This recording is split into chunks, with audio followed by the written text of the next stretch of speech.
Sesión 6. No sé cuántos han escuchado la expresión Dios me habló y me dijo ¿qué? Muchos.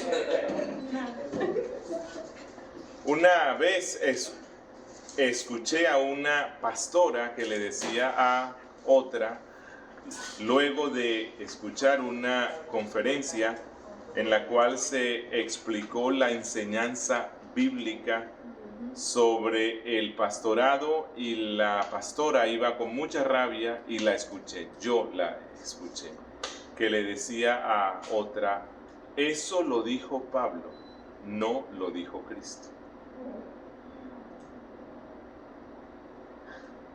Están unos que dicen y afirman que la Biblia está llena de contradicciones y que ella contiene información que está desactualizada con respecto a la ciencia.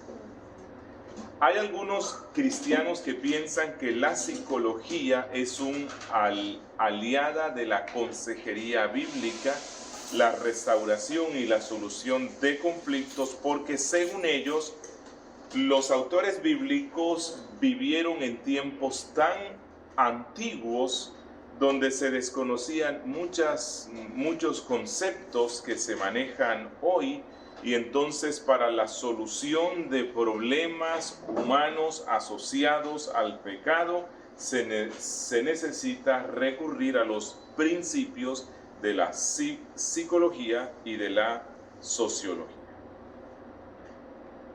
Están unos que afirman que la Biblia es la palabra de Dios, pero Dios sigue hablando hoy directamente a las personas como algo adicional a lo que la Biblia dice, por medio de sueños, profecías, lenguas extrañas, don de ciencia, don de conocimiento y otras revelaciones especiales. Esta sí que es una declaración que se suele escuchar mucho. La Biblia refleja perspectivas machistas y patriarcales, por lo tanto, debe ser revisada. Porque ella, dicen, desvalora a las damas y desconoce el verdadero amor romántico y sexual que se puede dar entre dos hombres o entre dos mujeres. Hoy día hay una teoría que dice que la Biblia debe ser reinterpretada a la luz del contexto actual, a lo que se le llama nueva hermenéutica. Hay unos que dicen, la Biblia es un buen libro con sabios consejos, pero contiene muchos relatos míticos y fantasiosos propios de las culturas primitivas ancestrales, lo cual hace que se requiera un examen minucioso de qué partes de la Biblia realmente fueron inspiradas por Dios y cuáles fueron el resultado de la mente primitiva y arcaica de sus autores. En el siglo XX, la teología alemana, no toda la teología alemana, abogó porque la Biblia sea desmitologizada. Desmitologizada es decir que a la Biblia se le debe quitar todo aquello que contradice a la ciencia. Y lo que contradice a la ciencia es lo milagroso que la Biblia tiene. Que para que la Biblia sea aceptada hoy por todos, hay que suprimirle todas esas narraciones sobrenaturales, porque eso forma parte de mitos. Y entonces ellos dicen, hay que quitarle a la Biblia la creación del mundo en 6 días. Una serpiente que habla en Génesis 3. La creación o el surgimiento de las lenguas por una confusión que Dios crea en Babel. Hay que quitarle a la Biblia que un pez gigantesco se traga a un hombre y a los 3 días lo devuelve y este hombre está vivo y está bien. Hay que quitarle a la Biblia el nacimiento virginal de Cristo. No se puede. No se puede que una dama dé a luz y que ella siga siendo virgen y que ningún hombre haya participado. Hay que quitarle a la Biblia lo de la resurrección de Cristo. Hay que quitarle a la Biblia los milagros que ella nos cuenta. Bueno, esto que les he dicho son declaraciones comunes en nuestro tiempo. Y no solamente se escuchan en el mundo, ya se escuchan en el seno de las iglesias evangélicas. Se cuestiona la autoridad y suficiencia de las Sagradas Escrituras. ¿Y saben en esencia por qué lo hacen? Porque no les gusta lo que la Biblia dice. No nos gusta que nadie nos hable a la conciencia y nos diga que está bien y que está mal. Y mucho menos creer que tendremos que rendir cuentas ante un juez. Así que es más fácil que las personas digan, no existe Dios. El ateo sabe que existe Dios, pero prefiere engañarse a sí mismo buscando argumentaciones para decir que no existe Dios, porque es que no le conviene que exista Dios, porque él quiere andar a sus anchas en este mundo. Pero hay algunos que no se atreverían a afirmar que no existe Dios. Pero entonces, como no les gusta lo que la Biblia dice, empiezan a cuestionarla. No se atreven a decir que la Biblia no sea la palabra de Dios, pero entonces, como hay muchas partes que no les gusta, empiezan a cuestionar la doctrina de la inspiración, la doctrina de la autoridad y la doctrina de la suficiencia de las Sagradas Escrituras. Y especialmente la doctrina de la suficiencia de la Biblia está siendo atacada en el mundo evangélico. Cuando yo digo que además de lo que la Biblia dice, necesito escuchar directamente algo que Dios tenga que decirme, estoy diciendo la Biblia no es suficiente. Cuando yo digo que para dar un buen consejo necesito de la colaboración de la psicología o la sociología o la filosofía, estoy diciendo que la Biblia no es suficiente. Por lo tanto, la suficiencia de las Sagradas Escrituras están siendo atacadas por este mundo progresista, que de progreso no hay nada, posmodernista, que está relativizando la fe. Y esto fue lo que le hizo daño a las denominaciones evangélicas europeas. Si usted va hoy al continente europeo, da tristeza ver lo que pasa en el mundo evangélico. Grandes templos convertidos en apartamentos. Bueno, no hay que ir allá. Si usted mira para Boston, es la misma cosa. Templos gigantescos convertidos en tiendas. En Holanda, templos enteros convertidos en burdeles y centros de prostitución. Templos que cierran todos los días. Ya no se habla sobre Dios, ya no se habla sobre la Biblia, ya no se habla sobre Cristo. ¿Y qué pasó? Bueno, se empezó a cuestionar la doctrina de la suficiencia de las Sagradas Escrituras. Lo mismo pasó aquí con grandes denominaciones como la PCUSA, la Iglesia Presbiteriana de los Estados Unidos. No todas, ¿no? Están unas que son buenas, pero la más antigua denominación presbiteriana aquí cuestionó la doctrina de la suficiencia de la Biblia, y el resultado hoy es que tienen pastoras transexuales, celebración de matrimonios gay, aprobación del aborto, promoción de las ideologías de género, iglesias que hace tiempo eran evangélicas. ¿Qué pasó? Cuestionaron la doctrina de la suficiencia, inspiración y autoridad de las Sagradas Escrituras. Por eso vamos a estar viendo en esta asignatura de Teología Sistemática 1, la doctrina de las Sagradas Escrituras, la bibliología.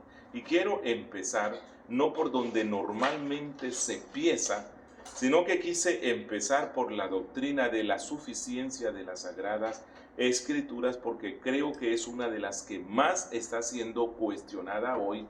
Y repito, no por el mundo, bueno, ellos no la creen, ¿verdad? Ni siquiera me refiero a iglesias liberales, me refiero a evangélicos.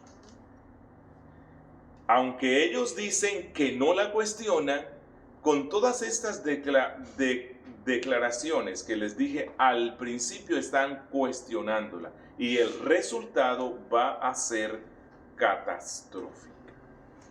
Aquel que se atreva a no andar conforme a la doctrina de la suficiencia de las Sagradas Escrituras sufrirá grandes pérdidas en esta vida y en la eternidad. Escuchen lo que dice el salmista en el Salmo 19, versos 7 al 11, que es un canto a la Biblia.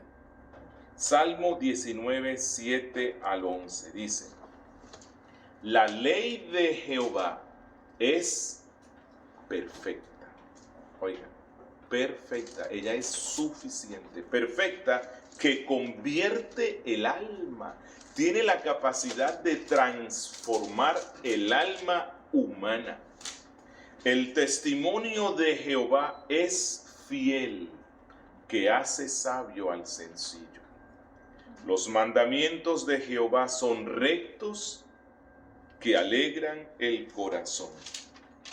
El precepto de Jehová es puro, que alumbra los ojos. El temor de Jehová es limpio, que permanece para siempre.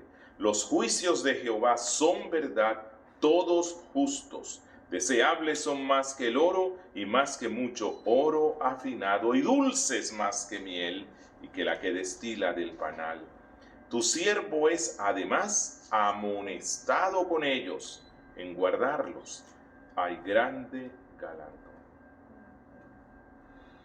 Y Pedro, segunda carta, el capítulo 1, versículo 3. Segunda Pedro 1:3, dice Pedro: como todas las cosas que pertenecen a la vida y a la piedad nos han sido dadas por su divino poder, mediante el conocimiento de aquel que nos llamó por su gloria y excelencia. Todas las cosas que necesitamos para la vida y la piedad nos han sido dadas en las Sagradas Escrituras. Miren, ella es suficiente porque ella es luz que alumbra en medio de la oscuridad. Ella tiene la capacidad de alumbrar nuestra senda. El Salmo 119, 105 dice: lámpara es a mis pies tu palabra y lumbrera a mi camino. ellas son tan suficientes que son más confiables que cualquier experiencia espiritual verdadera. Miren lo que dice Segunda de Pedro, capítulo 1, verso 19 al 20. La primera vez que entendí estos dos versículos, quedé asombrado. Miren lo que dice Pedro. Pedro primero habló acerca de la experiencia de la transfiguración. Él dice, yo lo vi. Él vio a Cristo transfigurado en el monte. Pero miren lo que dice él luego de afirmar que él tuvo la experiencia verdadera de ver una visión majestuosa de Cristo. Tenemos también la palabra profética, y escuchen allí, más segura que ¿qué?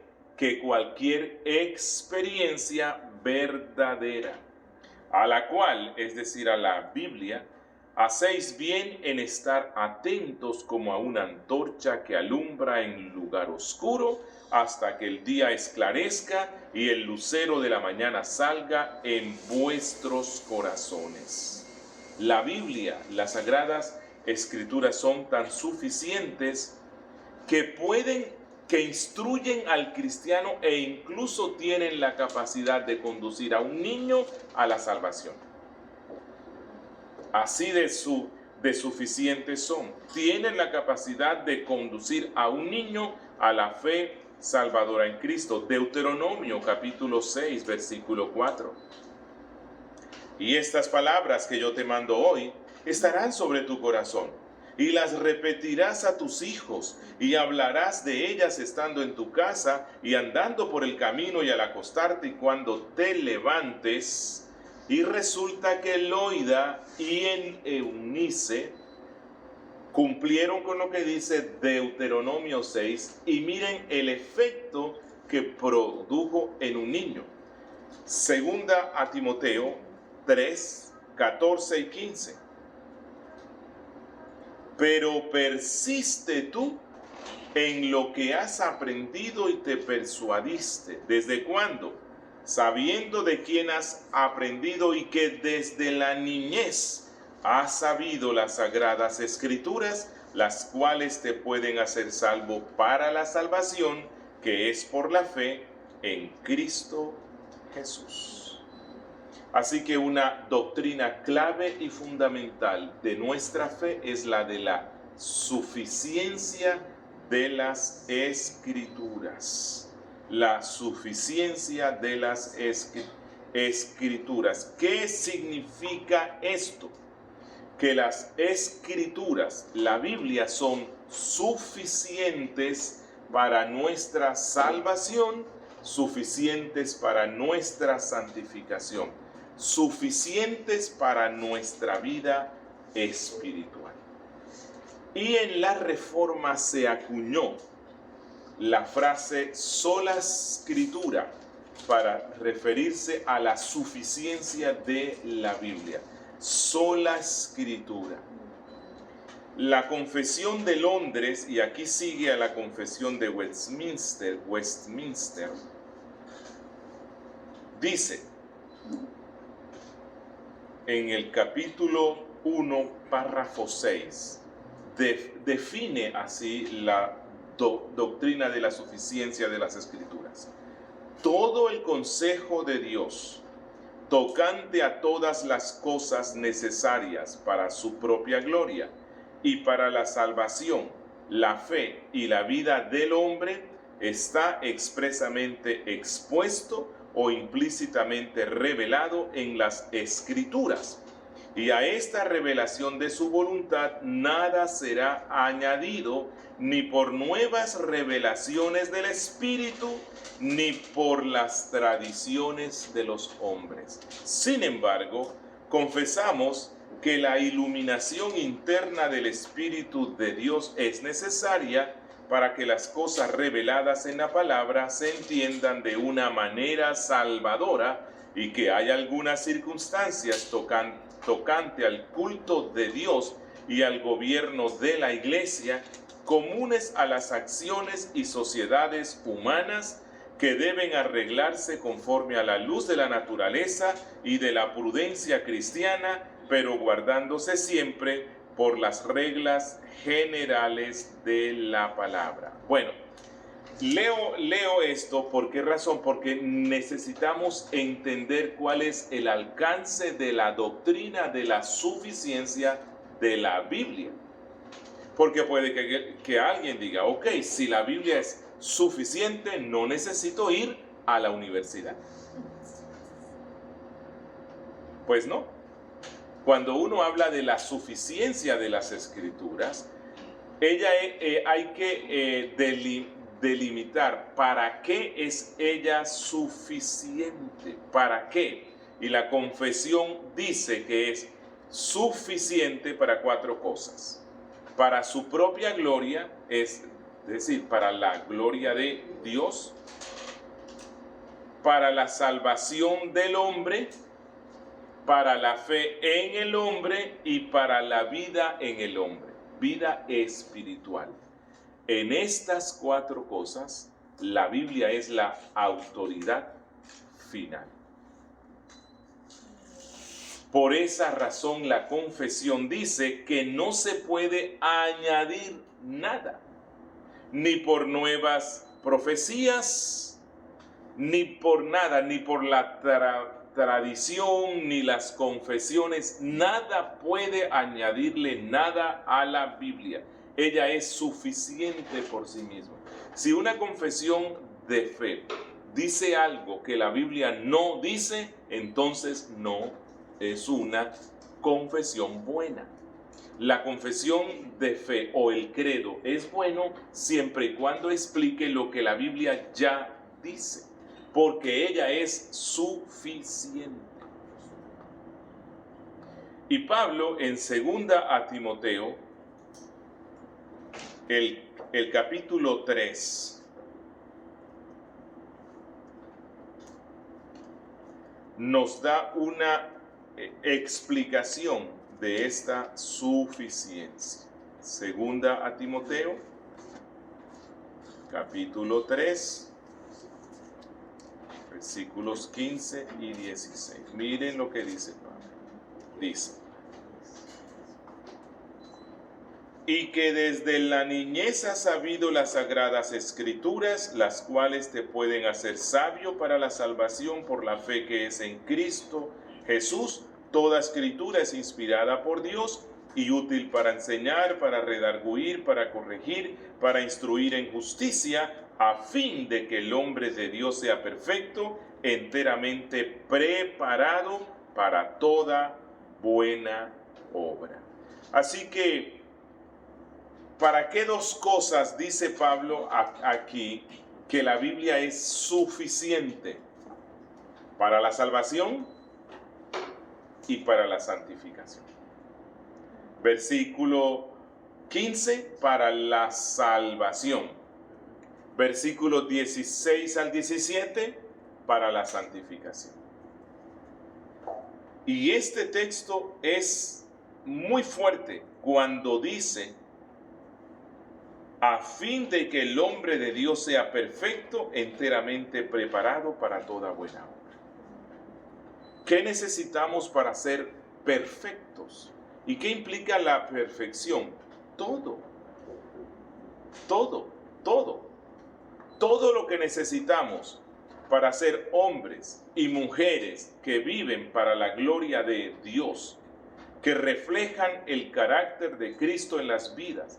Todo lo que necesitamos para ser buenos pastores, buenos diáconos, buenos miembros de la iglesia, para tener buenos matrimonios, para ser buenos empleados, para ser buenos jefes, para ser buenos ciudadanos en el mundo. Todo lo que necesitamos para manifestar el carácter de Cristo, Pablo dice que nos fue dada en la Biblia.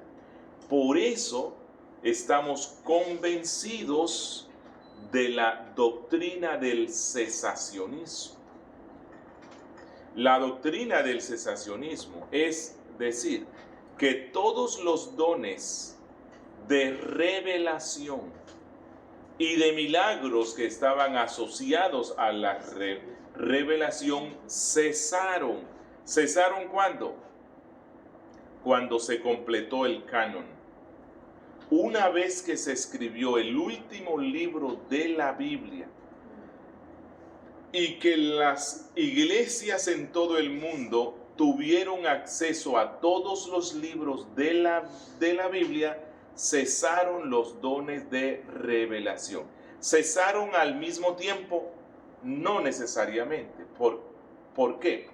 Porque los libros empezaron a circular.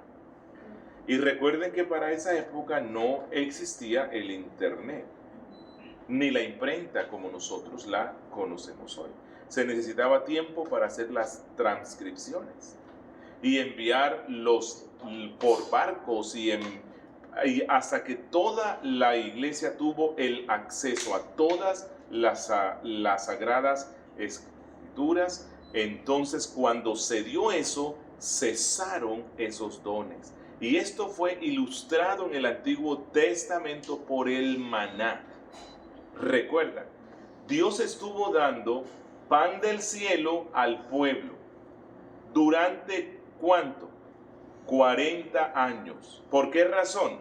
Porque estaban en el desierto. No tenían forma de cultivar nada, porque ellos iban de un sitio a otro sitio. Pero es interesante ver que la Biblia dice que al día siguiente que ellos poseyeron la tierra prometida, cesó el maná. ¿Por qué razón? Porque ya estaban en la tierra de la bendición. Cultívenla. Lo mismo pasó con los dones de revelación y milagros. Mientras la iglesia estaba en su estado infantil y no tenían acceso a toda la revelación de Dios que iba a estar consignado en la Biblia, ellos necesitaron un maná especial. Necesitaron la manifestación de los dones de profecía, lenguas, interpretación de lenguas, ciencia, conocimiento y otros más que eran asociados a las revelaciones. Pero una vez que la iglesia tuvo el canon completo, cesó el maná. Labren lo que la Biblia dice. Estúdienlo, escudriñenlo. Ya no van a darse más visiones especiales. Ya no van a escuchar más voz audible. Y esto es lo que dice Hebreos capítulo 1. Miren lo que dice en el verso 1. Dios habiendo hablado muchas veces. ¿Cuántas veces? Muchas, y de muchas maneras en otro tiempo a los padres por los profetas. ¿De qué maneras habló Dios a los padres por medio de los profetas? Habló con voz audible. Habló por medio de visiones. Habló por medio de profecías. Habló por medio de sueños. Habló por medio de teofanías. Dice él que esto es algo pasado, en otro tiempo, pero en estos postreros días nos ha hablado por el Hijo, a quien constituyó heredero de todo, por quien asimismo hizo el universo. Así que una vez que Cristo viene y nos trae la revelación perfecta de Dios, ya no se necesitan más nuevas revelaciones. En Cristo estamos completos. No necesitamos nada más. Los santos antiguos necesitaron frecuentemente, o bueno, no frecuentemente, pero varias veces Dios dio nuevas revelaciones hasta que vino el cumplimiento de esas revelaciones que Dios dio. Y una vez que Cristo vino, ya no se necesitaron más. Así que la doctrina de la suficiencia de las Escrituras se relacionan con el cesacionismo. Los dones estos de de revelación no se iban a dar más en la historia de la iglesia.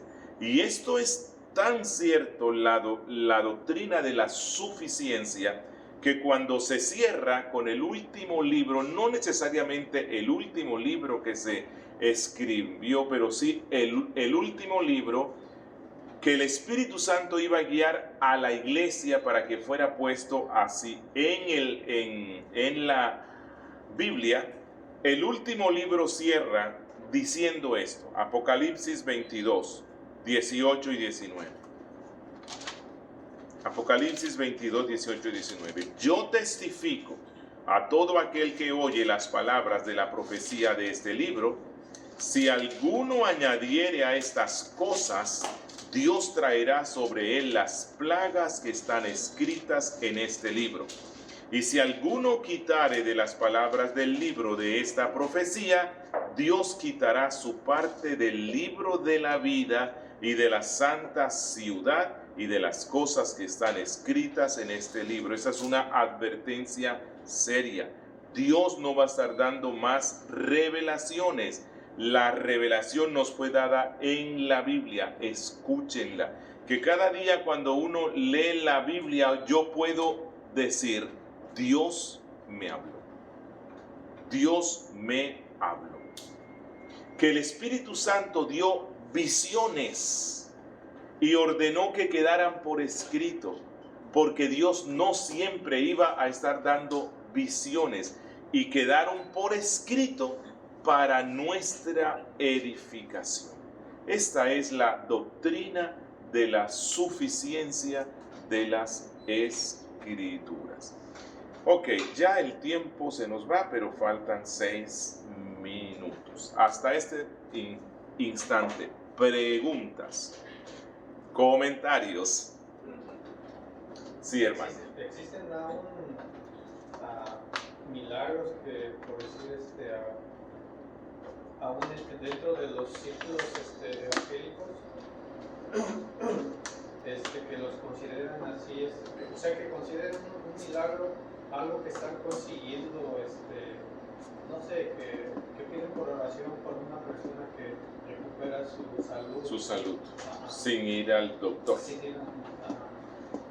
bueno, cuando nosotros decimos que estamos convencidos del cesacionismo, no estamos diciendo que Dios haya dejado de ser Dios. Dios es Dios. Y Dios se especializa en hacer milagros cuando Él quiere, y especialmente en respuesta a la oración de su pueblo. El cesacionismo no nos dice que Dios no esté haciendo posiblemente milagros hoy, sino que Dios no está dando dones de milagros hoy, como los que caracterizaron a los apóstoles. ¿Por qué razón? Porque los dones de milagros eran como la base o el sustento aprobatorio de las revelaciones que se estaban dando. O sea, cómo el pueblo de Israel iba a comprobar que ese mensaje nuevo que predicaban los cristianos era cierto, porque Dios, así como hizo en el Antiguo Testamento, estaba respaldando eso con milagros. Una vez que se cerró esto, que ya no hubo más revelaciones, también cesaron los dones de milagros. No todos los dones, ¿verdad? Porque hoy sigue el don de la fe, el don de servicio, el don de enseñar, etcétera, sino los de milagros. Pero Dios puede sanar, si Él quiere, milagrosamente a una persona en respuesta a la oración. Y yo pienso, perdón, tal vez el don ese de que se refiere es porque antes específicamente era una persona la que hacía el milagro. Ella iba, imponía las manos era sanada. y se sanaba. Hoy no. Hoy no. Pero como dice usted, Dios sigue haciendo milagros cuando nosotros oramos. Oramos. Y mira que Santiago es claro, ¿verdad? Y él escribe y él dice, si alguno está enfermo, pida al que tenga el don de milagro para que venga y yo ore por él, ¿verdad? No dice eso. Dice, si alguno está enfermo, pida a los ancianos de la iglesia para que oren por él. Así que yo he visto, ya ahora, yo creo que eso no es algo frecuente, ¿verdad?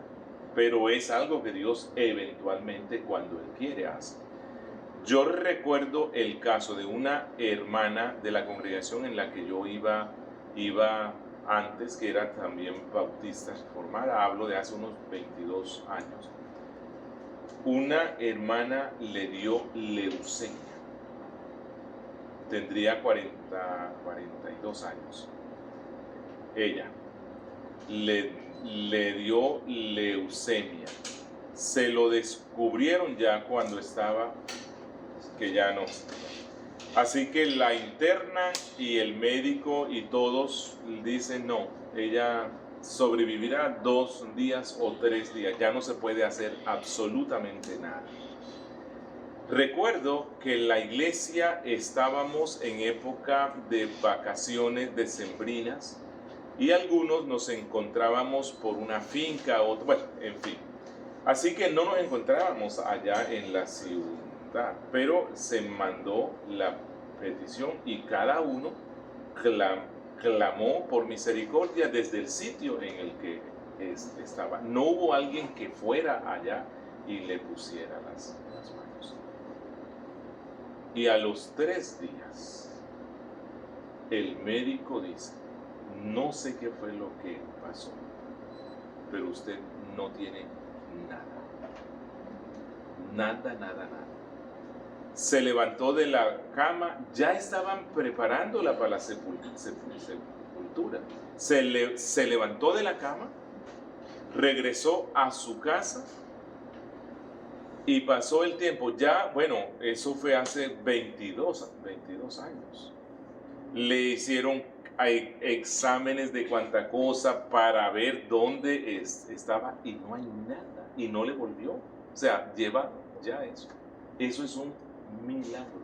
Yo mismo, a mí me dio una meningitis. ¿Hace cuánto tiempo? Hace 8 años. Meningitis. Eso es mortal cuando da. Y especialmente cuando ya uno está grande. Y la iglesia, ese mismo día que me interna, la iglesia clamó. Al siguiente día era el domingo, la iglesia ayunó. Bueno, como me conoce una que otra persona en el mundo, eso empezó a circular por todas partes. Y yo creo que a Dios le clamaban en español, en inglés, en portugués, en francés. Lo cierto es que cuando la iglesia terminó, porque hicieron un día de oración y ayunaron, cuando la iglesia terminó el culto, me desperté.